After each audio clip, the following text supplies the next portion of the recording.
Hi, my name's Mason. This has already been done, but my claim is that the placement of marijuana under the Schedule 1 classification has a significant negative impact on the United States.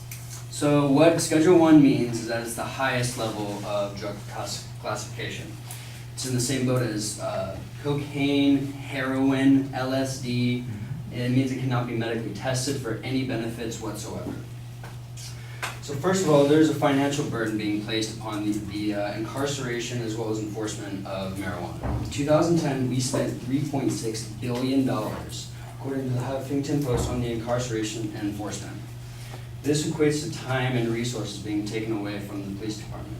It's around $750 per marijuana arrest, at an arrest rate of 1 every 42 seconds. And this is in 2010. And that equates to over 1 million man-hours wasted by the New York Police Department alone in the years 2002 to 2012. Instead of enforcing these laws, we should be able to make money off this, like Colorado has done. According to Colorado's state government website, they made almost $250 million in 1 year from taxes, fees, and the regulation of marijuana. That's just in 2017. Furthermore, because it's Schedule 1, medical benefits may be hiding from us, so they're not being fully utilized or tested. Opioids are a huge epidemic in this country, and they are commonly prescribed for chronic pain and things that last for a long time.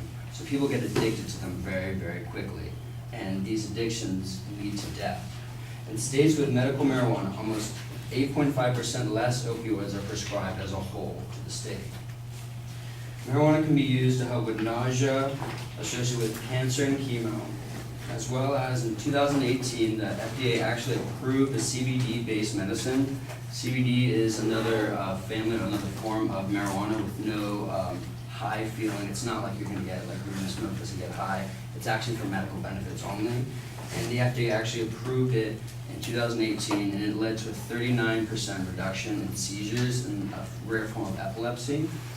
And it led to a 39% reduction in seizures monthly. Furthermore, medical marijuana, or marijuana, contributes to the overloaded prison population, and this disproportionately affects minorities. We have 4% of the population throughout the world, yet we have 22% of the world's prison population. In the land of the free, we have 22% of the free nation's prison population. In 2010, 52% of all drug busts involve marijuana. Out of these 52%, 88 come from the small-time busts, people with personal marijuana, like less than an ounce, not big-time grow-offs, not big-time busts. No kingpins are being taken down. It's only people with small amounts of marijuana for personal use. In 2016, 574,641 arrests were made for small-time marijuana use. 505,681 were for violent crimes. Marijuana accounted for 13% more arrests than violent crime in America in 2016. It's appalling why people are being put in prison and judged for marijuana. Even though it's consumed at equal rates between whites and minorities, African American males are 3.73 times as likely to be arrested for marijuana as compared to a white person. It's just not fair to put blacks in prison because they use the same thing that white people do. All in all, the criminalization of medical marijuana negatively impacts U.S. as a whole because it's a financial burden on the states, it has medical benefits that we can use, and it puts a strain on our penal and our prison system. Thank you.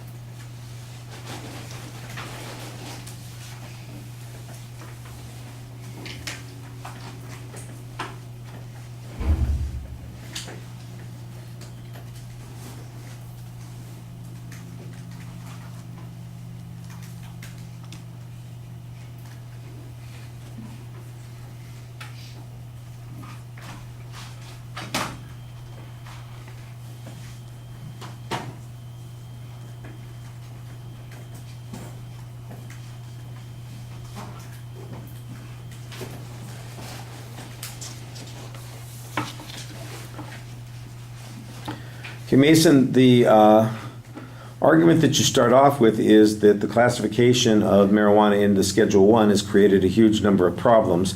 But most of your argument has little to do with the classification and everything to do with other issues related to law enforcement and some medical uses. At one point you say it can't even be researched for medical purposes, but at another point you say the FDA has actually authorized the use of this resource in an accepted drug. So somebody is clearly researching it. So there's some inconsistency on the position that's going on there. I think that you have an organizational issue at the beginning of the speech that is problematic, and it comes up repeatedly throughout the presentation because it sounds like you keep bouncing between the three issues. There's talk at one point about financial ramifications, there's talk about the law enforcement ramifications, and there's talk about the medical ramifications, but it never seems like it's grouped together into one category. It seems like we keep jumping back and forth between those points, and so you need a stronger structure to hold on to all that information so that the argument develops instead of kind of meandering around on the subject with random pieces of information. There are a couple of good examples. There's some statistical information in the presentation.